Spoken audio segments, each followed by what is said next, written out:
Hello, నేను miss రావు. America అధ్యక్షుడు Trump, విదేశాంగ భారత అధికార ప్రతినిధి రణధీర్ జైస్వాల్, ప్రధానమంత్రి నరేంద్ర మోడీ గారు, వీళ్ళు ముగ్గురికి సంబంధించి మనం తాజాగా వాళ్ళు చేసినటువంటి కామెంట్స్ని లేదంటే వాళ్ళు చేసినటువంటి వ్యాఖ్యల్ని పరిగణలోకి తీసుకుని విశ్లేషణ చేసుకుంటే, తాజాగా సౌదీలో పర్యటనలో ఉన్నారు అమెరికా అధ్యక్షుడు ట్రంప్.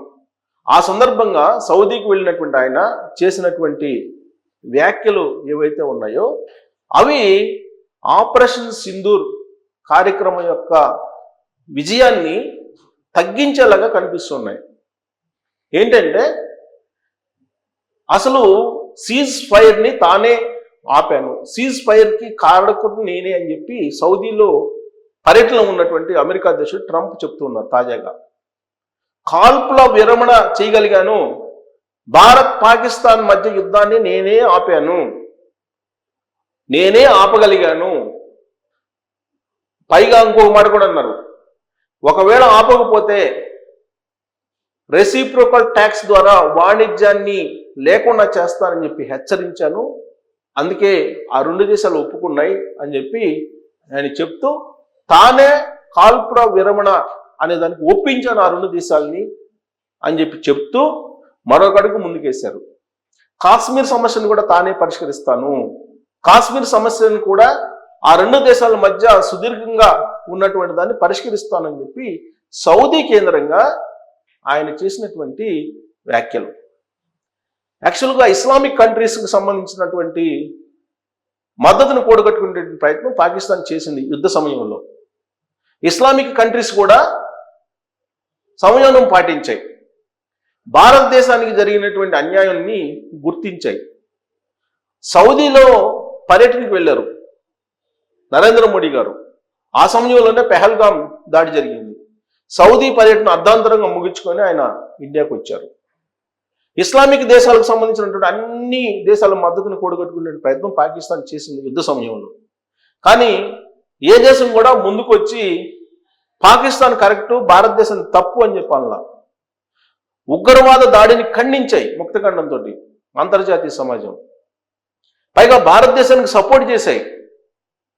ఉగ్రవాదాన్ని పెంచి పోషిస్తుంది పాకిస్తాను, పాకిస్తాన్ సైన్యమే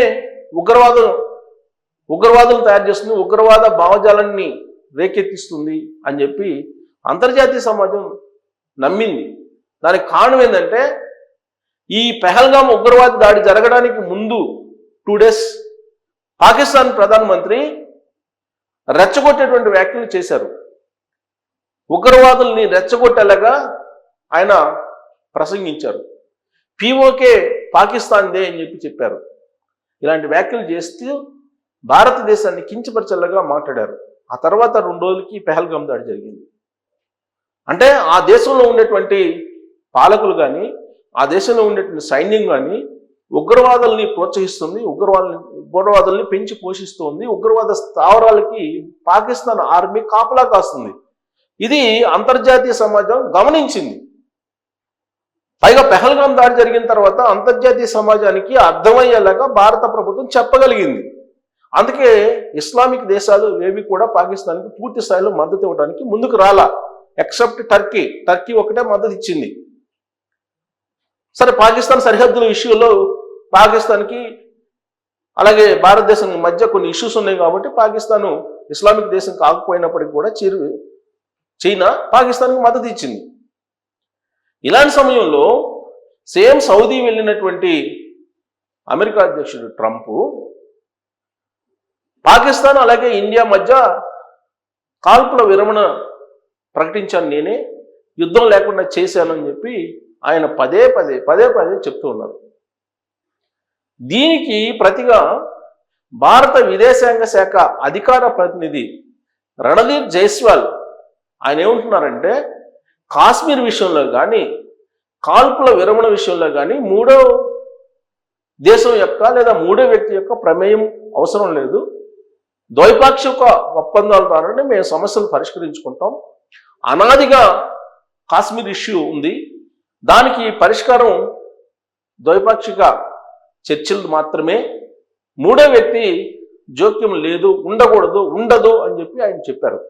అంటే పాకిస్తాన్ సంబంధించి అక్కడ ఏం జరుగుతుంది, ఇండియాలో ఏం జరుగుతుంది అనేది ట్రంపే చెప్తూ ఉన్నాడు. అది కూడా ఎక్కడికి వెళ్ళి, సౌదీ వెళ్ళి చెప్తున్నారు. ఆయన అక్కడికి సౌదీ కంట్రీస్కి అక్కడికి వెళ్ళి, ఇస్లామిక్ దేశాలకు వెళ్ళి భారతదేశం యుద్ధం చేసి ఉండేది నేను ఆపాను అని చెప్తున్నారు. అంటే క్రెడిట్ తన వైపు తిప్పుకునే ప్రయత్నం చేస్తున్నారు. ఆయనకి నోబెల్ బహుమతి పొందాలి అనేటువంటి ఒక కోరిక ఉందని చెప్పి చెప్తూ ఉంటారు ఆయన గురించి తెలిసినటువంటి వాళ్ళు.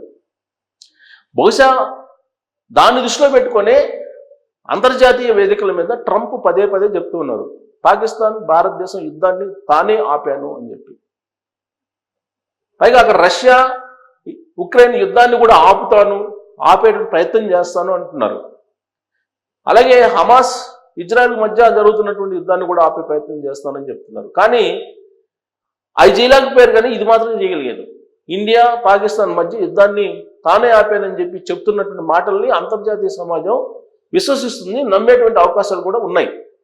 బట్ ఉక్రెయిన్ రష్యా మధ్య సంధి చేయడానికి ప్రయత్నం చేశాడు ట్రంప్, కానీ కుదరలేదు. జెలెన్స్కీ, ఉక్రెయిన్ అధ్యక్షుడు జెలెన్స్కీ క్లియర్గా వైట్ హౌస్లోనే ట్రంప్ని వ్యతిరేకించి బయటకు వచ్చేసాడు. కానీ భారతదేశం కానీ పాకిస్తాన్ కానీ అమెరికా మాట విన్నాయి అనేటువంటి ఒక ఒపీనియన్ అంతర్జాతీయ సమాజానికి, ప్రపంచ దేశాలకు వెళ్ళిపోతుంది. దాన్ని నమ్మించేటువంటి ప్రయత్నం ట్రంప్ చేస్తూ ఉన్నారు. కేవలం వాణిజ్య యుద్ధం ప్రకటిస్తాను అని చెప్పి ఒకే ఒక భయంతో ఆ రెండు దేశాలు ఆగిపోయాయి, లేదంటే వాణిజ్య యుద్ధాన్ని స్టార్ట్ చేసేవాడిని అని చెప్పి ట్రంప్ చెప్తూ ఉన్నారు. అంటే బెదిరించి నేను ఆ రెండు దేశాల మధ్య యుద్ధాన్ని ఆపగలిగాను అని చెప్పి చెప్తున్నారు. మరొకటి ఏంటంటే కొంతమంది చెప్తుంది ఇస్లామిక్ కంట్రీస్ తెర వెనుక లాబింగ్ నడిపి పాకిస్తాన్ మీద ఆల్ ఆఫ్ సడన్ గా యుద్ధం లేకుండా ఆపించేశారనేది కూడా వినిపిస్తుంది. బట్ ఎంత కౌంటర్ ఇస్తున్నప్పటికీ కూడా అమెరికా అధ్యక్షుడు ట్రంప్ చెప్పేదే ప్రపంచ దేశాలు విశ్వసిస్తూ ఉన్నాయి. పైగా నరేంద్ర మోడీ గారు కాల్పుల విరమణకు గల కారణాలు ఏంటి అనేది కూడా స్పష్టంగా చెప్పలేకపోతున్నారు. కాల్పుల విరమణకు ముందు చర్చలు జరిగాయంటే చర్చలు జరగలేదు. కాల్పులు విరమణ ప్రకటించిన తర్వాత మాత్రమే ఇరు దేశాల మధ్య హాట్ లైన్లో మిలిటరీ ఆపరేషన్స్ డీజీలు మాట్లాడుకున్నారు. అంతకు ముందు కాల్పుల విరమణకు ముందు ఎలాంటి చర్చలు ఇరు దేశాల మధ్య జరగలేదు. పైగా అమెరికా అధ్యక్షుడు ట్రంప్ తన ఎక్స్ ఖాతాలో ట్రూత్ అనేటువంటి అకౌంట్లో క్లియర్గా ఆయన ముందు కాల్పుల విరమణను ప్రకటించారు. అప్పటికి ఆ క్షణంకి అటు పాకిస్తాన్ కానీ ఇటు భారతదేశం కానీ ప్రకటించలేదు. ఇది స్పష్టం, ప్రపంచ దేశాలకి ఉన్నటువంటి స్పష్టత. అంటే ట్రంపే యుద్ధాన్ని ఆపేశాడు, ఆ క్రెడిట్ ట్రంప్కే దక్కుతుంది అనేది ప్రపంచ దేశాలు అన్నీ చర్చించుకుంటున్నాయి. ఇప్పుడు ఆయన సౌదీకి వెళ్ళినటువంటి ట్రంప్ పదే పదే అది అన్ని వేదికల మీద చెప్తూ ఉన్నారు. మరి ఆయన అకౌంట్ క్లోజ్ చేయాలి కదా, ఆయన అకౌంట్ని తెరిచిపెట్టుకున్నారు. అకౌంట్ని తెరిచిపెట్టుకొని నేనే మధ్యవర్తిత్వం వహించాను, నా కారణంగానే యుద్ధం ఆగిపోయింది అని చెప్పి చెప్తుంటే దాన్ని క్లోజ్ చేయడానికి ప్రయత్నం భారత విదేశాంగ శాఖ అధికార ప్రతినిధి జైస్వాల్ చేస్తూ ఉన్నారు. బట్ నరేంద్ర మోడీ గారు చేయట్లేదు. విచిత్రమైనటువంటి పరిణామం ఇది. ట్రంప్ చేస్తున్నటువంటి వ్యాఖ్యలను నేరుగా ఇప్పటి వరకు భారత ప్రధానమంత్రి నరేంద్ర మోడీ గారు ఖండించలేదు. విదేశాంగ శాఖ అధికార ప్రతినిధి జైస్వాల్ మాత్రం ఖండిస్తున్నారు. మరి ట్రంప్ తన అకౌంట్లో వేయాలనుకుంటున్నటువంటి ఈ సీజ్ ఫైర్ అనేది తన అకౌంట్ని క్లోజ్ చేయడానికి నరేంద్ర మోడీ గారు సిద్ధమవుతారా, లేదంటే ఆయన అకౌంట్ అలానే తెరుచుకొని ఉంటారా? ప్రపంచ దేశాల్లో ఎక్కడికి పోయినా కానీ ఈ యుద్ధాన్ని నేనే ఆపానని చెప్పి ఆయన చెప్పుకుంటున్నటువంటి క్రమంలో రాబోయేటువంటి రోజుల్లో భారతదేశం ఈ ట్రంప్ కారణంగా ఎలాంటి ప్రభావాన్ని, లేదంటే ఏ విధమైనటువంటి గౌరవాన్ని, లేదంటే ఏ విధమైనటువంటి అగౌరవాన్ని పొందబోతుంది భారతదేశం అనే దాని మీద మీరు కామెంట్ చేయొచ్చు. Thank you.